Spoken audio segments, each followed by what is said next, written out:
السلام علیکم ورحمۃ اللہ وبرکاتہ۔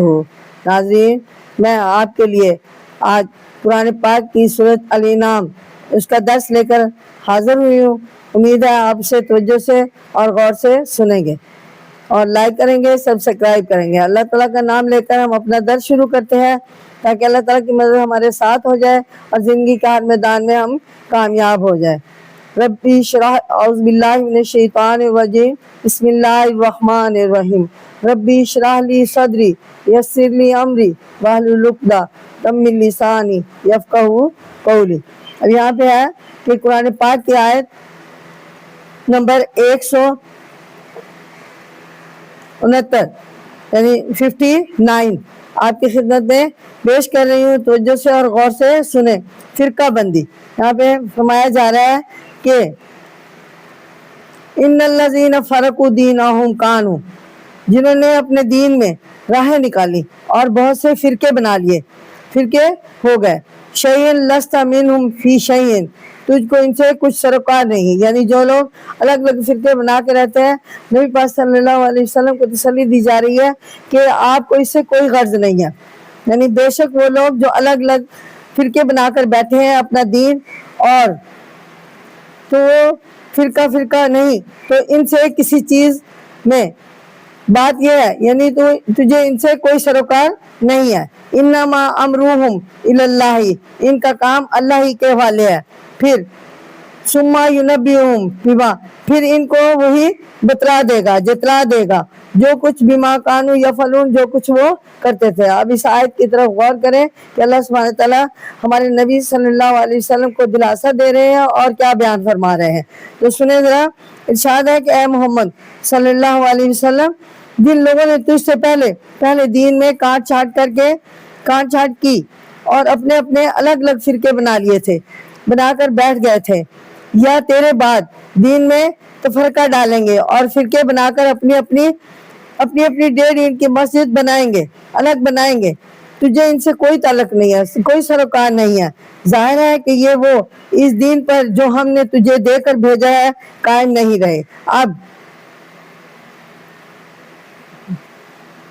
اور یہ وہی دین ہے جو ہمیشہ سے انسان کے لیے مقرر رہا ہے اور ہمیشہ رہے گا۔ اس میں فرقہ کی کوئی گنجائش نہیں ہے۔ جو لوگ اس میں فرقہ بنائیں گے اور ان سے اللہ سبحانہ تعالیٰ خوب نمٹ لے گا۔ اور جب وہ اس کے حضور میں حاضر ہوں گے، اس وقت ان کی آنکھیں کھلیں گی اور کہیں گے افسوس، ہم نے اپنا وقت ضائع کر دیا، ہم بہت غلطی پر تھے، اور وہ اگر ہمیں دوبارہ دنیا میں بھیج کر موقع دیا جائے تو ہم یقیناً سچے دین پر قائم ہو کر دکھائیں گے۔ جو خدا کی دی ہوئی عقل ہے، عقل سے پہلے کام نہیں لیتے، ان کو بعد میں ایسی ہی پچھتانا پڑتا ہے۔ تو ناظرین، یہاں سے صاف سمجھ میں آ رہا ہے کہ دین انسانی کے اعتقادی اور عملی اصول جو قرآن جیت میں واضح طور پر بیان کیا گیا ہے، کر دیے گئے ہیں، وہ وہی ہیں جو ہمیشہ سے انسان کے لیے مقرر ہیں، اور اس میں کوئی کمی پیشی کبھی نہیں، اور مقرر رہیں گے۔ ان میں الگ الگ رائے رکھنے اور الگ الگ فرقے بنانے والے کی گنجائش نہیں ہے، اور وہ اصول یہی ہے۔ اور نمبر 1 ہے، یعنی اصول جو یہاں پہ بتائے جا رہے ہیں کہ شرک مت کرو۔ نمبر 2، انسانوں کے ساتھ بھلائی اور احسان کرو۔ نمبر 3، کسی کو ناحق قتل نہ کرو۔ نمبر 4 ہے بے حیائی کی گندی اور فحش باتیں اور کام مت کرو، نہ کھلم کھلا اور نہ چھپ کر۔ یہاں پہ فرمایا جا رہا ہے نمبر 5، معاملات میں عدل و انصاف کے ساتھ کام لو اور انصاف کو چھوڑ کر اپنوں کی رعایت مت کرو۔ نمبر 6 ہے آپس میں اتفاق اور اتحاد رکھو۔ تو ناظرین، اب یہاں پہ قرآن پاک کی آیت، یعنی قرآن پاک کی سورۃ انعام، اس کی آیت نمبر 160 اور 161 کا ترجمہ اور تفسیر آپ کی خدمت میں پیش کر رہی ہوں۔ نیکی کا ثواب، جس کو عنوان دیا گیا ہے، سنیں ذرا۔ من جاء بالحسنۃ فلہ عشر امثالھا، جو کوئی ایک نیکی لاتا ہے، اللہ سبحانہ تعالیٰ فرماتے ہیں کہ جو کوئی میرے پاس ایک نیکی لے کر آتا ہے یا دنیا میں ایک نیکی کرتا ہے تو اس کے بدلے اس کا 10 گنا زیادہ اجر دیا جائے گا، 10 گنا زیادہ ثواب ملے گا، اور اللہ تعالیٰ کی طرف سے انعامات ملیں گے۔ وَمَنْ جَاءَ بِالسَّيِّئَةِ فَلَا يُجْزَىٰ إِلَّا مِثْلَهَا وَهُمْ لَا يُظْلَمُونَ، اور جو کوئی، اب یہاں پہ جو کوئی ایک برائی لاتا ہے تو سو اس کے اللہ سبحانہ تعالیٰ بڑے بے نیاز ہے اور بہت رحم دل ہے، مہربان ہے، سو اس کے برابر سزا پائے گا، یعنی برائی کے بدلے صرف برائی کا ہی بدلہ ہوگا اور بڑھ کے نہیں دیا جائے گا، بلکہ اللہ سبحانہ تعالیٰ نے کتنا مہربان ہے اپنے مخلوق پر۔ اور وَهُمْ لَا يُظْلَمُونَ، اور ان پر ظلم نہ ہوگا۔ قُلْ إِنَّنِي، تو کہہ دے میرے ہدانی رب، تو کہہ دے میرے رب نے ہدانی مجھ کو، ربی الی صراط مستقیم، میرے رب نے مجھے سیدھا راستہ، سیدھی راہ سمجھا دی ہے، دیناً قیاماً ملت ابراہیم، ملت ابراہیمی ہے، ابراہیم کے دین اور صحیح کی، جو ایک ہی طرف، ابراہیم حنیفا وما کان من المشرکین، جو ایک ہی طرف کا تھا اور جو مشرک والوں میں سے نہ تھا، یعنی یہاں پہ جو شرک والوں میں سے نہ تھا۔ تو یہاں ناظرین توجہ سے اور غور سے سنیں، اس آیت میں فرمایا جا رہا ہے کہ اعمال کے بدلے ملنے کا عام ضابطہ بیان کیا گیا ہے۔ قانون کی بنیاد اس رحمت عامہ پر ہے جس کا ذکر اس سورت کے دوسرے رکوع کے شروع میں گزرا، یعنی کتب علی نفسہ الرحمۃ، اس رحمت کا تقاضا تھا کہ انسان نیک کام کرے تو اسے اس کا انعام دیا جائے گا، اللہ سبحانہ تعالیٰ کی طرف سے جنت نصیب ہوگی قیامت کے دن۔ لیکن چونکہ وہ نیک کام جب ہی کرے گا جب وہ اپنی خواہش نفسانی کو دبائے گا۔ ابھی اللہ سبحانہ تعالیٰ نے فرمایا کہ انسان نیکی اس وقت کر سکتا ہے جب انسانی خواہشات کو ختم کر دے، انسانی خواہشات کو دبا لے۔ اس لیے نیک کام کرنے کے بدلے کے علاوہ اس کی محنت کا جو اسے اپنی خواہش کے دبانے میں کرنی پڑی ہے بدلہ الگ ملے گا، اللہ سبحانہ تعالیٰ نے فرمایا۔ اور وہ یہ ہوگا کہ اس کو ایک نیکی کے بدلے کم از کم 10 نیکیوں کا ثواب دیا جائے گا، اور برائی کا بدلہ صرف اسی کے کرنے کا بدلہ ہوگا۔ اب اس کے ساتھ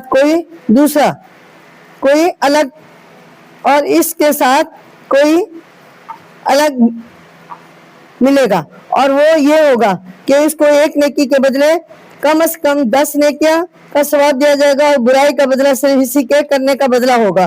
اس کے ساتھ کوئی اور محنت نہیں ہے، یعنی اس کے ساتھ کوئی اور محنت نہیں ہے جس کا بدلہ ہے یا اسے ملے۔ ظاہر ہے کہ اس میں ظلم کا شبہ بھی نہیں ہو سکتا ہے۔ آگے ارشاد ہے کہ اے رسول، ان سے کہہ دے، اے نبی ان سے کہہ دے کہ میرے رب نے مجھے بالکل سیدھا راستہ دکھایا ہے، اور یہ بالکل سیدھا راستہ وہ مضبوط اور معین دین ہے جس کے قاعدوں کی بنیاد حضرت ابراہیم علیہ السلام نے رکھی۔ وہ خالص نیت والے تھے، ان کو خدا کی مرضی تلاش کرنے کے سوا اور کسی بات کی قطعاً خواہش ہی نہ تھی۔ اور جب کسی کے دل میں خود غرضی آ جائے، خود غرضی اور خواہشوں کی غلامی نہیں ہوتی، وہ مشرک نہیں ہوتا۔ چاچا ابراہیم علیہ السلام ہرگز مشرکوں میں سے نہ تھے، اور بت پرستی اور خود غرضی جو عرب میں رائج ہے ہرگز دین ابراہیمی میں نہیں تھی۔ تو ناظرین سنیں اب خالص توحید۔ اب یہ قرآن پاک کی سورۃ الانعام، اس کی آیت نمبر 162 اور 163 کا ترجمہ اور تفسیر آپ کی خدمت میں پیش کر رہی ہوں۔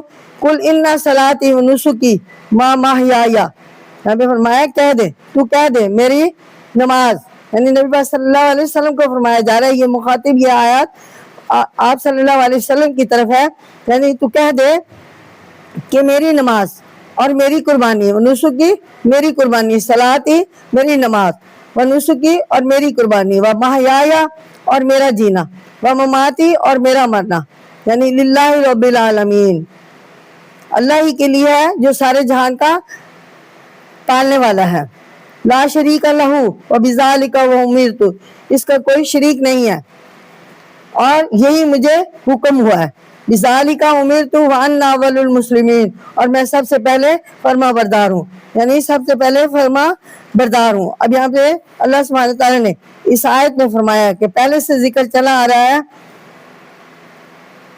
یعنی اس آیت میں اسلام کا خلاصہ دیا گیا ہے۔ ارشاد ہے کہ اے ہمارے رسول صلی اللہ علیہ وسلم، یہ بت پرست، آتش پرست، رحم پرست اور خواہش کے بندے کافر مشرک وغیرہ اپنا اپنا طریقہ تیرے سامنے پیش کرتے ہیں، اور ان سے کہہ دے کہ مجھے جو اللہ کی طرف سے حکم ملا ہے وہ تمہارے سامنے بیان کر دیتا ہوں، اور مجھے اللہ سبحانہ تعالیٰ نے دنیا میں اسی طریقے کے چلانے کے لیے بھیجا ہے، اور میں تم سے پہلے اس پر پورے یقین کے ساتھ عمل کرنے کے لیے تیار ہوں۔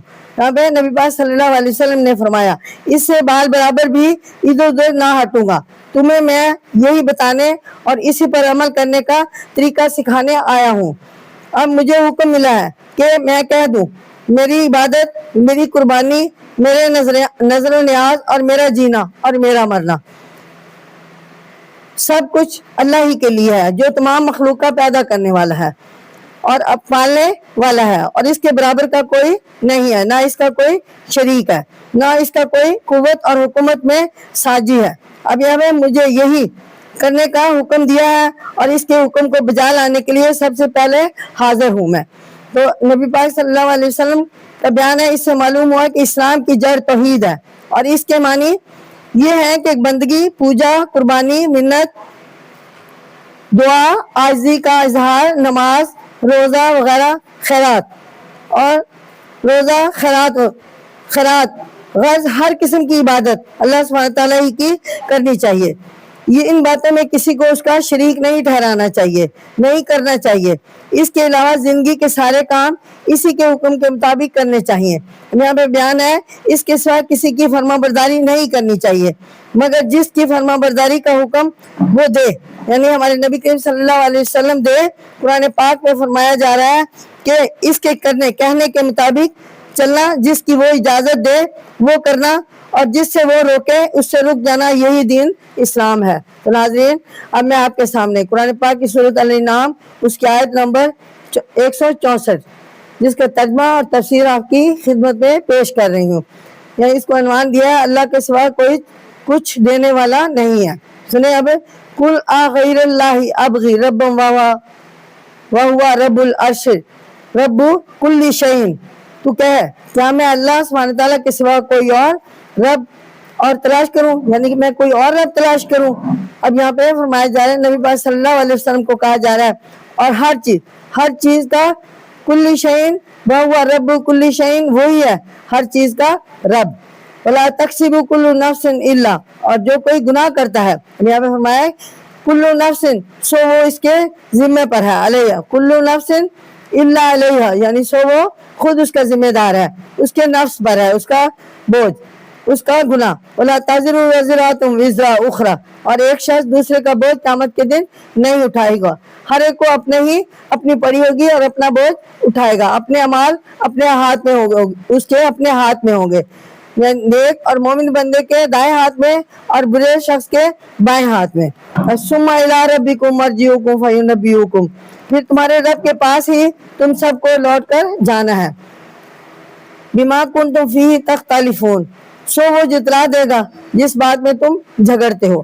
اب اللہ سبحانہ تعالیٰ کا فرمان ہے، ارشاد ہے، اس کی تفسیر کچھ ایسا ہے کہ جب ہم دنیا کی طرف نظر اٹھا کر دیکھتے ہیں تو ایک عجیب و غریب انتظام نظر آتا ہے۔ تو ہر ایک چیز ہر چیز اپنی اپنی جگہ قاعدے اور قرینے سے سجی ہوئی نظر آتی ہے، اور ہر ایک کو اس کی ضرورت کی چیزیں باقاعدہ مل رہی ہیں، اور ان کا پہچاننے والا سو اللہ اور کوئی نہیں اور کوئی ہو نہیں سکتا۔ اب یہاں پہ اس لیے کہ ہمیں چاہیے کہ اس کے سوا سوائے اس کے چارہ نہیں کہ اللہ کو سب کا رب مانا جائے۔ اس آیت میں یہی مضمون ہے۔ ارشاد ہے کہ اے رسول صلی اللہ علیہ وسلم کہہ دے کہ اللہ کے سوا اس سارے جہان کا پالنے والا یعنی رب نظر نہیں آتا، یعنی جہان کا پالنے والا یعنی رب نظر نہیں آتا ہے۔ اس لیے ضروری ہے یعنی ہمیں صرف بغیر دیکھے غیب پر اللہ پر ایمان لانا چاہیے کہ میں بھی اسی کو اپنا رب قرار دوں اور اپنی ضرورت کی ہر چیز اسی سے مانگوں۔ جو لوگ اللہ کو چھوڑ کر کسی اور کی طرف جھکتے ہیں اور وہ نادان ہیں، دھوکہ کھائے ہوئے ہیں، ان کے بہکاوے میں آ کر اللہ سبحانہ تعالیٰ کو چھوڑنا نہ چاہیے، بلکہ کوئی کسی کے کچھ کام نہ آئے گا اس دن۔ ان پر اپنے ہی گناہوں کا بوجھ لدا ہوا ہوگا، وہ دوسروں کا بوجھ کیا اٹھائیں گے۔ مجھ سے صاف کہہ دیا گیا ہے کہ کوئی کسی کا ذمہ دار، سفارشی یا حمایتی یا بوجھ اٹھانے والا نہیں ہو سکتا۔ ہر ایک اپنے اپنے فعل کا ذمہ دار ہے اور ہر ایک اپنے اعمال اور کرتوتوں کا بوجھ سر پر اٹھائے۔ ایک دن اللہ سبحانہ تعالیٰ کے سامنے حاضر ہوگا اور اللہ سبحانہ تعالیٰ اسے بتا دے گا کہ کون ٹھیک تھا اور کون غلط تھا، کون انعام کا مستحق ہے اور کون سزا کا۔ اس سے معلوم ہوا کہ کسی کے بہکانے سے کوئی برا کام ہرگز نہ کرنا چاہیے، کیونکہ اس کا وبال کرنے والے کے سر پر پڑے گا اور بہکانے والا اپنے ہی مصیبت میں گرفتار ہوگا۔ اللہ سبحانہ تعالیٰ کا فرمان ہے اس آیت کے ذریعے، وہ کسی کو کیا بچائے گا۔ یاد رکھنا چاہیے کہ قیامت کے دن کوئی کسی کے کام نہ آئے گا۔ وہاں کا اٹل قاعدہ یہ ہے کہ جو کرے گا وہ بھرے گا۔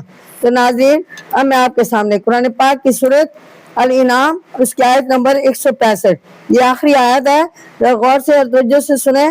انسان زمین پر اللہ سبحانہ تعالیٰ کا نائب ہے۔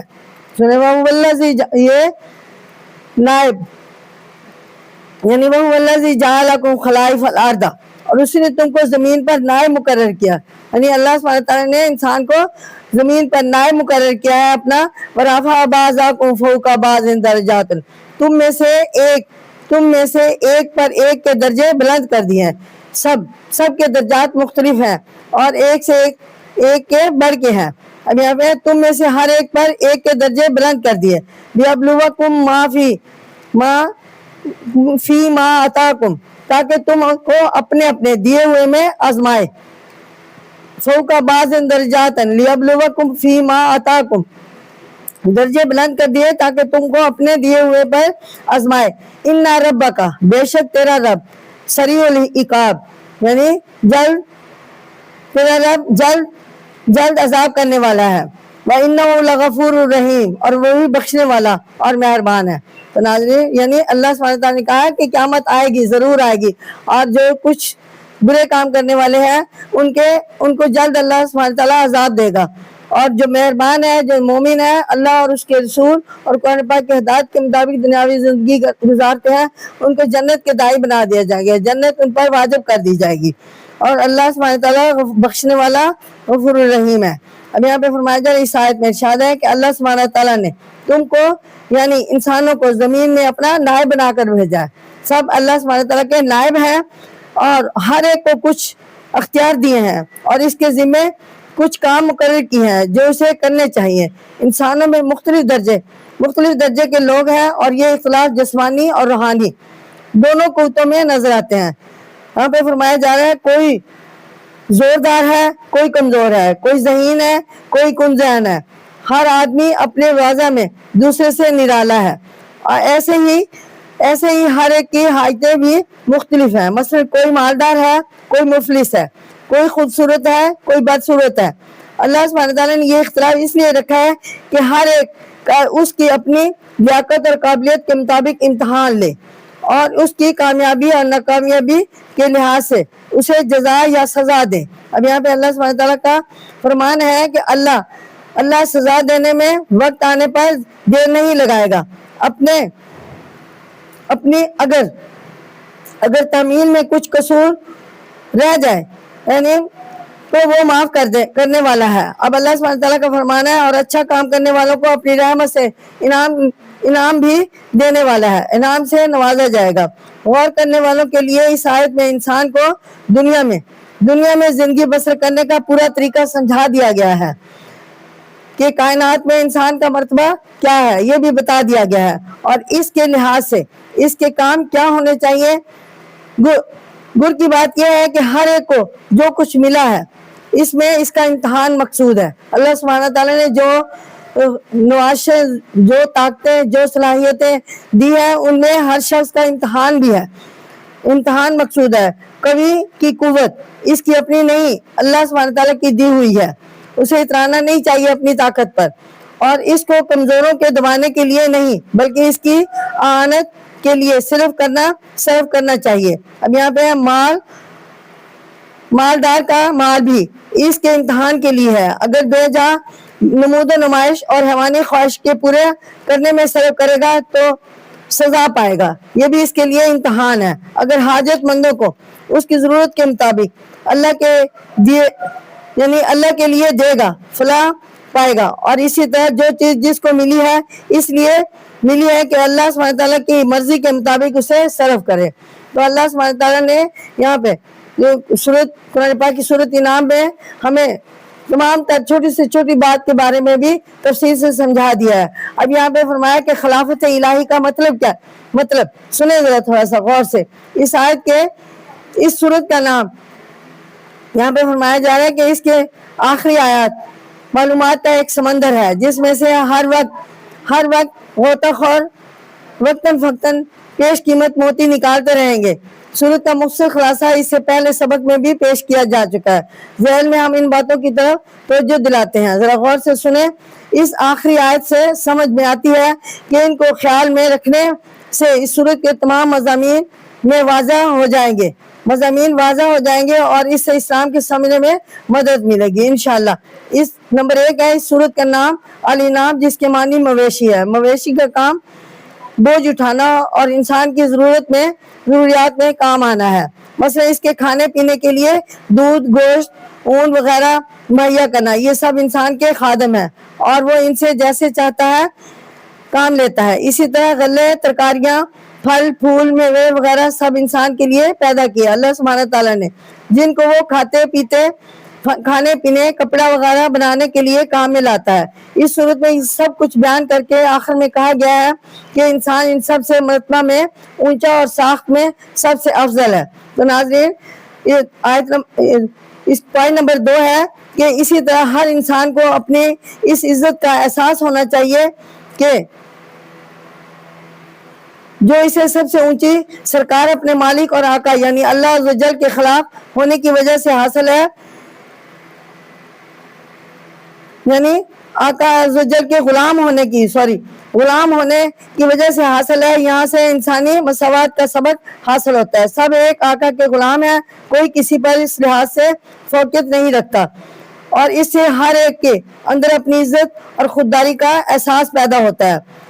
تو اب ہے کہ امتحان کا طریقہ یہ ہے کہ تمام انسانوں کے لیے ایک راستہ مقرر کر دیا گیا ہے اور اسی کی علامتیں، نشانیاں اور جگہ جگہ نشان راہ ساری دنیا میں پھیلا دیے ہیں۔ پھر رسولوں کے ذریعے کتابیں بھیج کر بھی اسے اچھی طرح سمجھا دیا گیا ہے۔ ہر قدم پر اس راستے کی طرف بلانے والے بھی موجود ہیں اور اس سے ہٹانے والے بھی لگے ہوئے ہیں۔ انسان کے اندر دونوں کو سمجھ لینے کا ایک عام قوت ہے جو ہر فرد میں موجود ہے، اور پھر خاص قوتیں ہیں جو کسی میں کم ہے اور کسی میں زیادہ ہیں۔ انسان کا کام یہ ہے کہ اس راستہ کو ڈھونڈ کر، عقل سے پہچان کر اس پر چلے، جہاں تک ہو سکے اس کے قریب رہے۔ ہر ایک کو اپنی قوتیں اسی راستے کو ڈھونڈنے اور اپنے اس پر چلنے میں صرف کر لینی چاہیے۔ تو اب فرمایا ہے اللہ سبحانہ تعالیٰ نے، پوائنٹ نمبر 4 ہے، اس سے معلوم ہو کہ قوتوں اور حالتوں کا اختلاف اس لیے نہیں کہ قوت والا کمزور کو، مالدار مفلس کو اور اونچے درجے والا کم درجے والے کو دبانے لگے، بلکہ مقصد یہ ہے کہ اس قوت کو اللہ کا عطیہ سمجھ کر اسی کے کام میں لگائے۔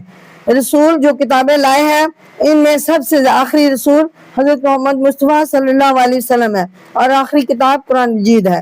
ان میں خوب کھول کر بیان کر دیا گیا ہے کہ آدمی کو اپنے اللہ کی دی ہوئی طاقتیں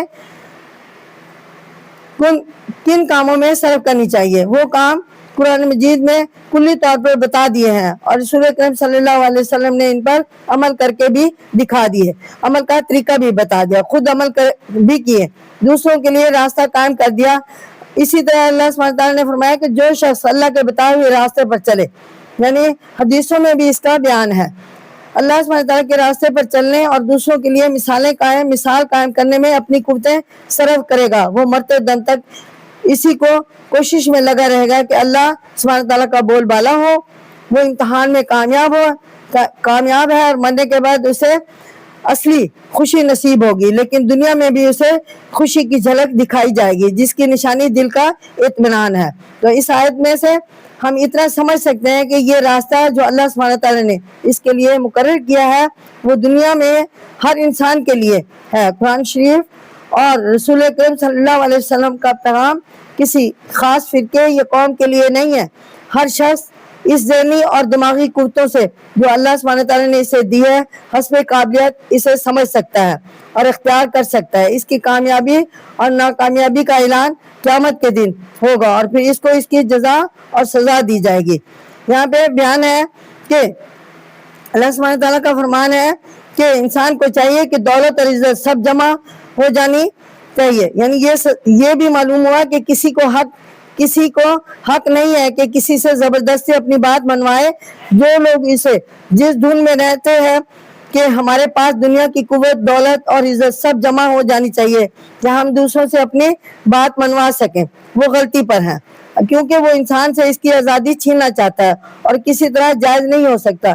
دنیا میں رہنے کی صحیح صورت یہ ہے کہ سب انسان اس طرح رہیں کہ ہر ایک کو اپنے طور پر سوچنے، سمجھنے اور غور کرنے کا موقع ملے، امن و امان قائم ہو، زندگی کی ضروریات کھانا پینا وغیرہ ہر ایک کو سہولت ملے اور کوئی اپنی زبان یا ہاتھ پاؤں سے کسی کا دل نہ دکھائے اور ہر ایک کو یہ فراغت تلاش حق کا موقع حاصل رہے۔ یہ سب کچھ اس سے سمجھ میں آتا ہے کہ دنیا ایک امتحان گاہ ہے اور ہر شخص کو امتحان میں دل جمی اور سکون کے ساتھ اپنی کامیابی کی کوشش کرنی چاہیے۔ اس لیے دنیا فضول شور و شغب سے اسی طرح خالی ہونی چاہیے جیسے کسی یونیورسٹی یا گورنمنٹ کے امتحان لینے کا کمرہ یا ہال یا شور و شغب سے خالی ہوتا ہے۔ تمام امیدواروں کے فوری ضرورتوں کا انتظام منتظموں کے ذمہ ہوتا ہے تاکہ وہ فقط اپنے امتحان کے پرچوں کے جواب لکھنے میں لگے رہیں اور کوئی چیز انہیں نہ روک سکے اور نہ ستائے۔ تو ناظرین، یہاں پہ تھوڑے سے اور میں خلافت الہی کا مطلب آپ کی خدمت میں پیش کرتی ہوں۔ اللہ سبحانہ تعالیٰ نے اس آیت میں اس جیسی بہت سی آیتوں میں صاف کہہ دیا ہے کہ امتحان اس بات کا ہے کہ آدمی اپنے اختیار سے کوئی سا دین اختیار کرتا ہے، یعنی کون سا دین اختیار کرتا ہے۔ اسی لیے سچے اور اصل دین کے ساتھ جھوٹے اور بناوٹی دین بھی موجود ہیں۔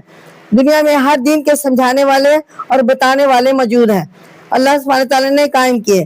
اللہ سبحانہ تعالیٰ نے پیغمبروں کی صورت میں پیغمبروں کو بھیجا، رسولوں کو بھیجا، ان پر کتابیں نازل فرمائی، ہدایت نامے دیے تاکہ اپنی امتوں کو سمجھائے، اور سمجھانے والے اور بتانے والے ہیں، لیکن ان کا کام فقط اپنے دین کو زبان سے اور کام سے ٹھیک ثابت کرنا ہے اور زور زبردستی سے، لڑائی سے یا دوسروں پر بیجا دباؤ ڈال کر کسی بات کو منوانا نہیں ہے۔ اللہ سبحانہ تعالیٰ کی حکومت قوی، مذہبی یا ملکی نہیں، دنیا میں سب کو برابر پالا جائے گا اور سب کو برابر آرام کی چیزیں پہنچائی جائیں گی۔ یہ امتحان گاہ کا انتظام ہے۔ دنیا کی حکومتیں اسی امتحان گاہ کے انتظام کے نمونہ پر ہونی چاہیے۔ امتحان میں کامیابی ناکامی کا فیصلہ اللہ سبحانہ تعالیٰ کے قیامت کے دن خود کرے گا۔ تو ناظرین، آج کا میرا درس کمپلیٹ ہوا۔ انشاءاللہ آئندہ میں اس سے آگے والی سورت الانعام بھی آج کمپلیٹ ہو گئی ہے، آگے والی سورت کا درس لے کر آپ کی خدمت میں حاضر ہوں گی۔ اس وقت تک کے لیے میں آپ سے اجازت چاہتی ہوں۔ اللہ حافظ۔ السلام علیکم ورحمۃ اللہ وبرکاتہ۔ اللہ سبحانہ تعالیٰ سے دعا کرتے ہیں کہ اللہ سبحانہ تعالیٰ ہمیں قرآنی آیات، اللہ سبحانہ تعالیٰ اللہ اور حضرت محمد مصطفیٰ صلی اللہ علیہ وسلم اور اللہ کے حکم کے مطابق اور ان کی ہدایت کے مطابق، ان کے سنت کے مطابق، قرآن پاک کی ہدایت کی سنت کے مطابق دنیاوی زندگی گزارنے کی توفیق عطا فرمائے۔ آمین ثم آمین۔